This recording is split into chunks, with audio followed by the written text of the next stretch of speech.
Doctor అవ్వాలన్నా, ఒక engineer అవ్వాలన్నా, ఒక పొలిటీషియన్ అవ్వాలన్నా, ఎవరి లైఫ్లోకి వెళ్ళినా కూడా వాళ్ళకంటూ టీచర్స్ అనేవాళ్ళు ఉంటారు.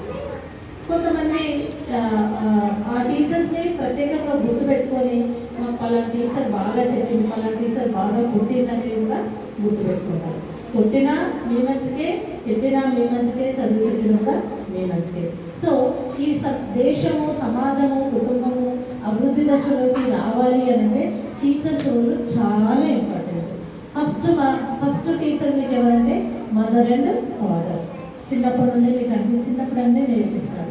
ఆ తల్లి వాడిలో నుండి స్కూల్లోకి వచ్చిన తర్వాత nursery, LKG, UKG teachers mother టీచర్స్గా ఉంటారు. అంటే టీచర్స్ లేకపోతే ప్రపంచమే లేదు. లేదు అంటే విద్యా అభివృద్ధి రంగంలో కానీ, దేశ అభివృద్ధి రంగంలో కానీ టీచర్స్ యొక్క పాత్ర చాలా ఇంపార్టెంట్. కాబట్టి టీచర్స్ చెప్పినటువంటివి చక్కగా వినాలి, ఫాలో అవ్వాలి, ఒబే కలిగి ఉండాలి. ఫస్ట్ ఆఫ్ ఆల్ ఒబీడియన్స్ చాలా ఇంపార్టెంట్ విద్యార్థులకు. కాబట్టి ప్రతి టీచర్ గమనిస్తుంటారు, వాళ్ళ పిల్లలు చెప్పగానే వింటారు, ఒబే కలిగి ఉంటారు అని. సో మీరు కూడా ప్రతి విద్యార్థి, మీరు ప్రతి ఒక్కరు కూడా ఒబే కలిగి ఉండాలని ఈ సందర్భంగా మీకు రిక్వెస్ట్ చేస్తున్నాను.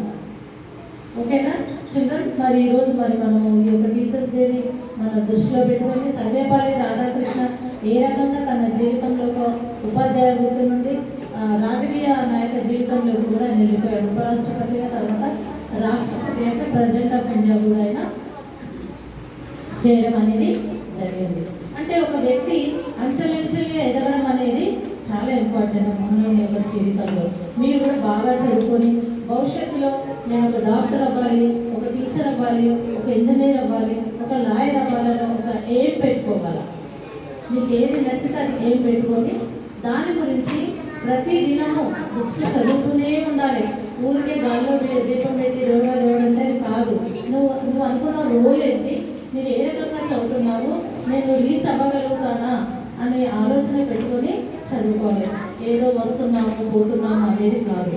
విద్యార్థి జీవితం చాలా ఇంపార్టెంట్. ఎస్పెషలీ ప్రతి ఒక్క జీవితంలో టైం ఈజ్ చాలా ఇంపార్టెంట్. టైం అనేది గడిచిపోతే మళ్ళీ మనకు రాదు. డబ్బు పోతే మనం సంపాదించుకోవచ్చు, కానీ టైం ఎవరైనా చేస్తారో డబ్బులు ఇస్తూ వస్తుందా? రాదు. కాబట్టి ఒక కలెక్టర్ అవ్వాలన్నా, ఒక ఐపీఎస్, ఐఏఎస్ అవ్వాలన్నా కూడా మరి విద్యార్థులు 10th అయిపోయిన తర్వాత ఇంటర్మీడియట్లో Sunday, Monday, Dasara holidays, Sankranti holidays వస్తాయి తెలుసా? ఆ సమయంలో కూడా ఒక గోల్ అనేది పెట్టుకునేటటువంటి విద్యార్థులు ఒక రోజు, ఒక గంట, ఒక నిమిషం కూడా వేస్ట్ చేస్తారు. చదువుకుంటూనే ఉంటారు. చదువు అనేది సముద్రం, ఓషన్ని చూసారు ఎవరైనా? అంత విశాలంగా ఉంటుంది ఎడ్యుకేషన్.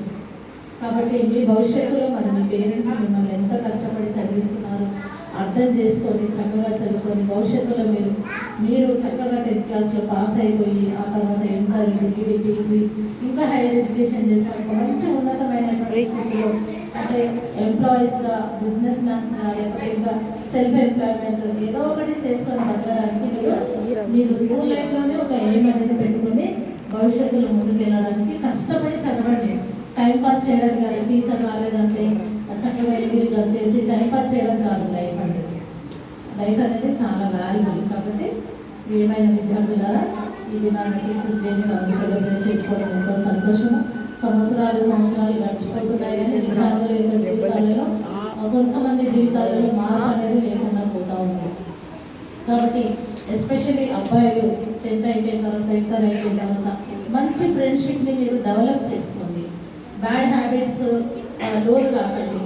బ్యాడ్ హ్యాబిట్స్ ఉండేటటువంటి ఫ్రెండ్స్ ఎవరంటే వాళ్ళను పక్కకు నెట్టేసి మంచి వేలో వెళ్ళడానికి ప్రయత్నం చేయాలి. ఎందుకంటే సమాజంలో ఎన్నో సంఘటనలు జరుగుతున్నాయి. అట్లాంటి అమ్మాయిలు లేరంటే అమ్మాయిలు కూడా ఈ దినాలలో మీడియా ప్రభావం, ఫోన్ ప్రభావం వల్ల అమ్మాయిలు కూడా తప్పుదో పట్టిపోతున్నారు. కాబట్టి జాగ్రత్త.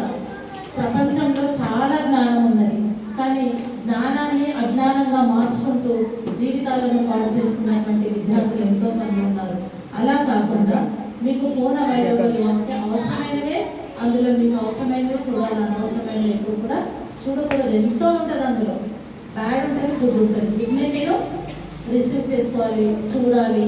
అంతేగాని మనం చెడు వైపు కూడా ఎప్పుడు కూడా మనము వెళ్ళకుండా మన జీవితాలను మనము కాపాడుకోవాల్సినటువంటి బాధ్యత మనకే ఉన్నది. కాబట్టి యాజ్ ఏ టీచర్స్గా మేము మీకు గైడ్ చేసినప్పుడు మీరు చక్కగా వినాలి, ఫాలో అవ్వాలి, చదువుకోవాలి, గొప్పవారు ఎదగాలని టీచర్స్ అందరి తరఫున మీకు అభినందిస్తూ ఇంతటితో నా చిన్న ఉపన్యాసాన్ని ముగిస్తున్నాను. Thank you.